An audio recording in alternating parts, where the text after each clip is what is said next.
Bonjour à toutes et à tous, j'espère que vous allez bien, que vous êtes en pleine forme. Merci d'être avec nous une fois de plus sur Flux Sport pour Live N2. Nouvelle journée, nouvelle émission, nouveaux invités avec sans plus tarder Fabien Valéry, l'entraîneur de Chambly. C'est lui qui avait fait monter en national l'équipe de Paris 13. Il est avec nous aujourd'hui. Fabien, c'est un nouveau challenge pour vous. Oui, un nouveau challenge. C'est un projet intéressant avec des infrastructures très intéressantes, avec des infrastructures de niveau de National 1, voire même Ligue 2. On a un nouveau stade qui va être bientôt fini courant octobre. Donc, les conditions de travail sont vraiment très, très bonnes pour le niveau. C'est un club qui a malheureusement connu deux descentes en 13 mois et bon, on souhaite revenir à un niveau qui était le sien il n'y a pas très longtemps, sans se fixer de date vraiment très précise. Mais l'idée, c'est de construire de façon à essayer de faire les choses bien avec un outil qui va être vraiment fantastique. Le recrutement a été fait, j'imagine, et j'ai vu à peu près de manière intelligente, avec beaucoup de profils d'expérience de joueurs de National 2 qui évoluaient déjà dans cette division. C'est plutôt bien réparti, bien complémentaire. Disons qu'on est reparti quasiment d'une page blanche. Il y a que trois joueurs qui sont restés de la saison passée, qui a connu la descente. Bon, on a pris 18 joueurs d'horizons un peu diverses, mais majoritairement de la région parisienne. Voilà, donc forcément, ça fait beaucoup de changements. Il y a beaucoup de travail, voilà, et on repart avec un groupe tout neuf à 95%, ce qui fait que bon, c'est pas toujours facile, on le sait. C'est pour ça qu'on n'est pas forcément très très exigeant en termes de résultats dans l'immédiat, parce que bon, forcément, ça demande un peu de temps. Fabien, c'est un petit peu pareil partout, mais ce groupe est quand même très relevé, hein. Il y a beaucoup de bonnes équipes dans le championnat. C'est un groupe homogène. Je pense que tout le monde peut battre tout le monde. Après, il y a forcément quelques équipes qui se dégagent, sans manquer de respect à qui que ce soit, mais des équipes comme Rouen, Beauvais, Saint-Malo, Chartres, voilà, des équipes qui sont quand même Racing qu'on va jouer ce week-end également, qui sont des très bonnes équipes, sans oublier les autres, bien évidemment. Mais bon, ça va être un championnat très difficile, ouais, bien évidemment, comme ça l'est dans tous les groupes. Ce week-end, vous recevez donc le Racing Club de France qui fait Fabien Valéry, figure de favori, on peut le dire. Oui, oui, totalement. Ils ont fini premier avec je sais pas combien de points d'avance la saison passée en N3 parisienne, ce qui est un championnat très relevé. Ils ont fini avec plus de 10 points d'avance. Ils ont perdu les deux premiers matchs de la saison et après ils ont plus du tout perdu. Ils sont restés, ça fait pratiquement peut-être un an qu'ils n'ont pas perdu un match. Une dynamique extraordinaire avec des très bons joueurs. Ils se connaissent. Sur les deux premiers matchs, il y avait 9 joueurs sur les 11 de la saison passée. Donc forcément un adversaire déjà prêt et puis en pleine confiance, ça va être un match très difficile. Alors je le disais en préambule tout à l'heure, vous avez fait monter Paris 13 en national. C'est une expérience certainement qui va vous servir et qui peut faire aussi un petit peu peur aux adversaires. Donc c'est sûr que la saison passée, elle a été, comme vous le dites, incroyable, extraordinaire. On a fait une saison vraiment magnifique. Donc c'est sûr que forcément, ça permet aussi d'attirer un peu certains clubs qui peuvent être intéressés par mon profil. Voilà, donc je pense que c'est une des raisons pour laquelle également j'ai été choisi. Oui, donc après mon expérience, ça va me servir, mais en même temps, ça va être, je pense aussi peut-être plus difficile parce que bon, le club de Chambly qui descend, étant l'entraîneur de l'équipe qui avait fait monter le Paris 13 l'année dernière, on va être attendu un peu partout, encore plus qu'une autre équipe. Ça va être encore plus difficile, donc on en a conscience. Voilà. Après, l'entraîneur qui a fait monter, sans oublier mon staff, parce que j'étais pas tout seul. Hein, j'ai derrière moi des gens très compétents, comme Benjamin, Garot, Cédric Nicoletti, Kevin Denicourt, Kamel Bouzid et puis le kiné aussi Mika. Donc voilà, donc l'idée, sans oublier le directeur sportif Salam Adjoub, voilà, c'est pas que Fabien Very, c'est un ensemble. L'importance aussi dans le stade du retour, ou plutôt de la venue des supporters, ça sera aussi, ça aura son importance, hein, Fabien, parce que c'est vrai qu'on a toujours besoin de ces supporters pour que ça aille mieux et que ça aille dans le bon sens. Être là, poussé par des personnes qui sont passionnées, c'est important. Oui, oui, oui, c'est la ferveur aussi. Au-delà du stade, c'est un facteur aussi qui est important. Quand vous avez un soutien populaire derrière vous, c'est vraiment très très important. Ça permet d'avoir de la force supplémentaire. Et puis jouer dans des stades avec du monde, c'est quand même plus plaisant que quand c'est pas le cas. Donc voilà, ouais, on attend beaucoup de monde. Il y a une ferveur. Il y a aussi le fait que c'est un nouveau entre guillemets projet dans le sens où c'est Monsieur Luigi Bruno qui a fait un travail fantastique avant moi. Bah, c'est terminé, donc voilà, c'est de nouveaux visages. Donc, peut-être aussi ça attire la curiosité. Voilà, donc bon, il y a pas mal de facteurs et c'est sûr que ce soutien populaire va nous aider. Merci beaucoup, coach, et puis bon match. On suivra évidemment votre parcours avec intérêt. Merci à vous, bonne journée, merci à vous. Chambly, donc, contre le Racing Club de France, c'est l'un des matchs phares de ce groupe A. Il y aura également Rouen-Blois, Poissy-Granville, Saint-Privé-Évreux, l'US Saint-Malo contre Rennes, Châteaubriand-Vannes, En Avant Guingamp, Beauvais et Caen contre Chartres. Nous allons continuer évidemment cette émission à feuilleter les groupes, à commencer par ce groupe B. On a voulu faire honneur un petit peu au football corse, parce que c'est vrai que la Corse va bien au niveau footballistique, avec Ajaccio qui a repris sa place en Ligue 1, il y a Bastia en Ligue 2, Bastia Borgo en National, et il y a également Furiani Aliani en National 2. Et nous avons comme invité Thibaut Valéry, l'un des défenseurs centraux de cette équipe de Furiani. Thibaut, bonjour. Bonjour. Alors je le disais Thibaut, les clubs corses sont en bonne santé. On peut dire que par rapport à notre petite île et au nombre de licenciés, on réalise quand même dans le football pro et amateur de belles choses. Comme vous l'avez dit, on voit qu'on a un club en Ligue 1, en Ligue 2, en National, en National 2, plusieurs équipes en National 3. Donc franchement, le football insulaire est en train de grandir et c'est bien pour tous les amoureux du football. L'apprentissage, mais c'était attendu, un petit peu délicat, un petit peu difficile. 2 défaites lors des 2 premiers matchs, mais les 2 à l'extérieur. Alors oui, bon, nous après on joue tous les matchs pour les gagner, que ce soit à domicile ou extérieur. Après, c'est surtout, je mets l'accent surtout sur le fait que bon, le premier match c'était plus dans la découverte du niveau. On va dire, on avait beaucoup de joueurs qui n'avaient pas évolué à ce niveau-là, et je pense qu'ils ont été rassurés malgré la défaite. C'est anecdotique, mais voilà. Et je pense que le match d'après, donc la semaine dernière à Fleury, qui est un cas d'or de notre championnat, on leur a posé des gros problèmes pendant à peu près 70 minutes. Et malheureusement, on perd la 93e, mais c'est très encourageant et il va falloir qu'on gagne de suite dès demain à domicile pour lancer notre saison. Ouais. Il y a cette fameuse phrase, hein, Thibaut, le groupe vit bien, on la connaît maintenant par cœur. C'est la réalité aussi chez vous, entre le mélange de jeunes, d'expérimentés, de joueurs expérimentés, de nouveaux aussi? Il y a des joueurs qui nous ont rejoints, mais ils se sont bien adaptés à notre manière d'être, notre manière de jouer et surtout en dehors du terrain, vraiment, c'est des bons mecs. Après, pour la plupart, on joue depuis 4 5 ans ensemble. On a connu, on a connu une montée l'année dernière, donc on a vraiment gardé l'ossature et les personnes qui nous ont rejoints, franchement, nous amènent un plus et on a hâte de lancer notre saison. Ouais. L'objectif pour Furiani Aliani, c'est la question un petit peu de début de saison, un petit peu pour tout le monde. Thibaut, c'est lequel? Oui, en fait, on s'est pas fixé d'objectif. On sait qu'on a un promu, c'est un championnat difficile. En plus, cette année, 5 décembre, je crois. Donc, on va jouer les matchs pour les gagner, on fera les comptes à la fin. Mais bien sûr que si on se maintient, ça serait rapidement, ça serait de bon augure pour la suite. Merci Thibaut Valéry, défenseur central de Furiani Aliani. Très bon match et bonne continuation dans ce groupe difficile, ce groupe B de National 2.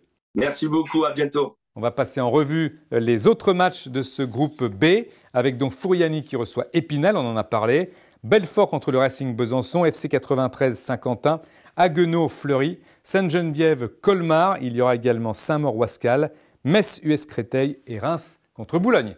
Dans le groupe C, c'est un derby qui a retenu notre attention, Lyon-la-Duchère qui va recevoir Lyon.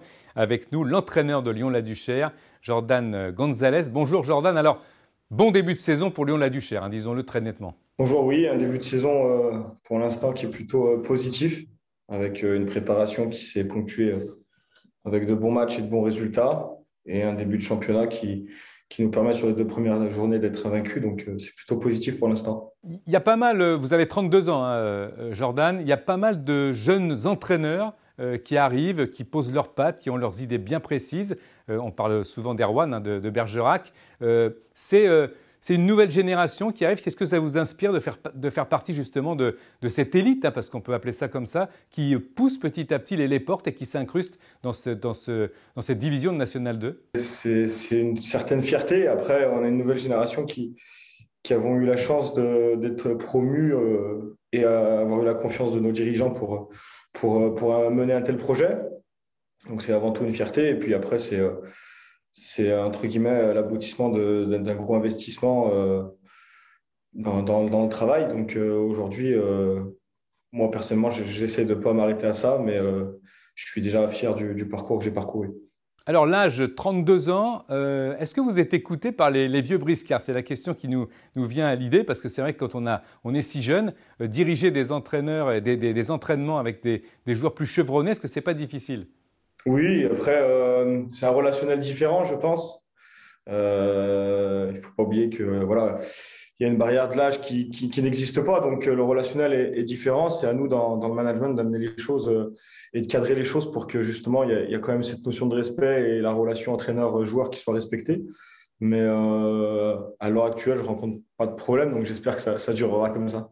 Alors votre parcours est assez incroyable, parce que je crois que vous étiez analyste vidéo, vous avez été aussi entraîneur des U18, des U17 avec un très bon parcours en 2018. Vous finissez devant Saint-Étienne, devant l'Olympique Lyonnais, devant la JOCR. Un parcours incroyable et puis une vocation qui est venue très jeune? J'ai commencé l'encadrement chez les petits à l'époque, j'avais 17 ans et demi. Ça a toujours été quelque chose qui m'a intéressé de partager, d'encadrer les jeunes, de leur apporter quelque chose, que ce soit sur le football, mais aussi dans la vie. Puis après, j'y ai pris goût et j'ai cherché à évoluer et me rapprocher du métier d'entraîneur et moins, entre guillemets, d'éducateur, et d'aller un peu plus dans l'expertise parce que j'avais envie de goûter, entre guillemets, au haut niveau. Et donc, du coup, aujourd'hui, j'en vis depuis une dizaine d'années et j'en suis bien content. Même question, hein, pour tous les groupes, c'est pareil en début de saison. Les ambitions de Lyon-la-Duchère? Alors nous, les ambitions, elles sont assez simples. Aujourd'hui, on vient de sortir de 2 saisons très complexes, avec la descente il y a 2 ans de National 1, une saison entre guillemets découverte en N2 après 7 ans en National 1, où on a joué le maintien et on s'est maintenu à l'avant-dernière journée. Donc l'objectif et l'idée de cette saison, c'est de remettre déjà une certaine stabilité, une certaine cohérence, de remettre un dynamisme à la fois au stade pour que les gens aient envie de venir nous voir jouer. Donc ça va passer par des contenus de matchs où on donne de l'attrait, de retrouver aussi cette notion de victoire à domicile qui va être importante et d'aller chercher un maintien plutôt correct, si on peut se le permettre, parce qu'aujourd'hui, c'est une saison qui sera très complexe avec les 6 descentes. Alors Jordan, vous avez évidemment, depuis votre plus jeune âge, déjà joué des derbies. Ça a cette saveur quand même toujours spéciale à tous les niveaux. Ça reste spécial, ça reste un match voilà, qui est important pour les deux clubs, qui est important pour nous, qui est important pour le département. Donc ça reste un match différent des autres. Et nous, l'idée, on l'aborde d'une manière quand même différente, parce que c'est vrai qu'il y a une envie, qu'il doit avoir une envie supplémentaire, surtout quand on est à domicile, donc de gagner ces matchs. Merci beaucoup Jordan Gonzalez, entraîneur de Lyon-la-Duchère qui joue l'Olympique Lyonnais. Derby donc ce week-end dans ce groupe C du National 2 sur Fux Sport Foot National. On est ravis de vous avoir entendu. Merci également, à bientôt. Les matchs de ce groupe C, je vous le disais, donc Lyon-la-Duchère contre l'Olympique Lyonnais. Il y aura également Aubagne-Saint-Priest, Canet-Thonon, Fréjus-Marignane. Hier contre Grasse, Jura Sud, Olympique d'Alès. 7 Toulon, attention, qui est déjà à l'épreuve. Et puis Auxerre-Cuiseaux-Louan qui se joue en ce moment. Dernier groupe à évoquer pour cette émission Live N2 sur Foot National Fux Sport avec mon collègue Youssef Fekhayer. Nous allons vous proposer d'écouter l'entraîneur des Herbiers, Laurent David. Et c'est vraiment un moment important parce qu'il joue dans quelques minutes, dans quelques heures, on va dire, on ne va pas tricher non plus. On n'a pas eu à 5 minutes du coup d'envoi, mais il y a quelques heures malgré tout, nous accorder cette interview. C'est assez incroyable et c'est très gentil de sa part. Laurent David, coach des Herbiers. Bonjour Laurent. Bonjour Denis. Nous allons évoquer avec vous bien sûr cette saison avec une arrivée peut-être sur la pointe des pieds ou alors, comme vous êtes nouveau, vous avez remplacé Stéphane Massala, arriver sur la pointe des pieds ou tout de suite mettre son empreinte dans le club? Il y a différentes phases. Déjà les différentes réunions que j'ai pu avoir avec le président et puis avec André Gaborit sur le recrutement. Il faut bien évidemment imposer certaines choses sur ce que l'on souhaite. Mais il faut aussi savoir garder les bonnes choses et les bonnes valeurs qu'il y a au sein de ce club. Donc, il faut savoir adapter un petit peu et puis prendre ses marques aussi tranquillement. J'imagine que la motivation reste entière, hein, comme elle était lorsque vous étiez joueur. On va aussi évoquer votre parcours. C'est vrai que vous avez vécu quelques descentes, mais aussi un bon parcours il y a quelques années avec Plabennec. Donc, une motivation, j'imagine, intacte? Alors, la motivation est aussi grande, voire même plus grande que celle comme quand j'étais joueur. Mais bien évidemment, les carrières sont complètement différentes. Je me sers bien évidemment de mon vécu de joueur. Mais aujourd'hui, être entraîneur, c'est vraiment autre chose. Joueur, on pense un peu à soi, et entraîneur, c'est penser aux autres. Donc, il y a une grande différence. Donc, j'essaye de garder, par contre, l'âme joueur que j'avais, parce que c'est important, je trouve, avec les nouvelles générations. Et puis, tranquillement, de pouvoir imposer ce que je souhaite. Pardon. Et donc, du coup, ça fonctionne un petit peu, ça fonctionne plutôt pas mal. J'espère que ça va continuer. Début de saison avec 4 points en 2 matchs, un début de saison plutôt intéressant, hein, Laurent? En termes de résultats, oui, avec une victoire et un nul. Après, on sait qu'on a beaucoup de travail, puisqu'il y a quand même 14 nouveaux joueurs, dont 2 gardiens. Donc, ça demande un gros travail d'organisation, de préparation, notamment au niveau technique et tactique. Ça prend forme. Voilà, on y est maintenant depuis un peu plus de 2 mois. Et pour l'instant, les résultats, effectivement, sont plutôt cohérents et corrects, avec une victoire à domicile et un nul à l'extérieur. C'est un petit peu pareil quand on arrive dans un groupe et quand on est nouveau comme vous. Est-ce que vous ressentez des bonnes ondes dans ce groupe? Est-ce qu'il y a de grosses satisfactions à venir? Il y a eu 2 phases. Il y a les joueurs qui restaient, où bien évidemment, j'ai donné mon aval avec André Gaborit, qui s'occupe aussi du recrutement. Et ensuite, il y a eu une longue phase justement avec Monsieur Gaborit pour recruter. Ça a été long, très long, parce qu'on a pris énormément de renseignements sur les joueurs, avec des joueurs qui se connaissaient aussi. Il me paraissait important, en arrivant dans ce club, de pouvoir avoir des joueurs, bien évidemment, je le souhaitais, mais surtout des joueurs qui puissent intégrer le système que je veux mettre en place et surtout qu'il y ait une très bonne osmose entre eux. Et voilà, ce jour, je pense que c'est assez bien réussi. Maintenant, c'est la durée qui nous dira si on a raison ou pas. Alors, tous les groupes sont difficiles, bien sûr, dans ce championnat national 2. Ce groupe l'est évidemment également avec Bergerac, que vous allez jouer tout à l'heure. Il y a également Angoulême, il y a d'autres équipes. Ça va être tendu, hein. Ouais, il y a beaucoup d'équipes. Il y a Gol FC, il y a Vierzon. J'en oublie je m'excuse pour les autres, mais c'est vrai que c'est un groupe, comme tous les groupes de National 2, c'est très compliqué. On sait qu'il n'y a qu'une seule montée. Il y a aussi 5, voire 6 descentes. Donc, ce sont des championnats qui vont être, notamment le nôtre, qui bien évidemment vont être durs et difficiles. Donc, il faut pouvoir prendre les points en étant le plus, je dirais, le cohérent possible dans notre style. Et puis, d'abord, arriver dans la phase 1, je dirais, arriver à écarter les 5 derniers et puis ensuite faire la meilleure saison possible. Ce point à Vierzon, il est important. Vous parliez de cette équipe avec en plus un très beau but.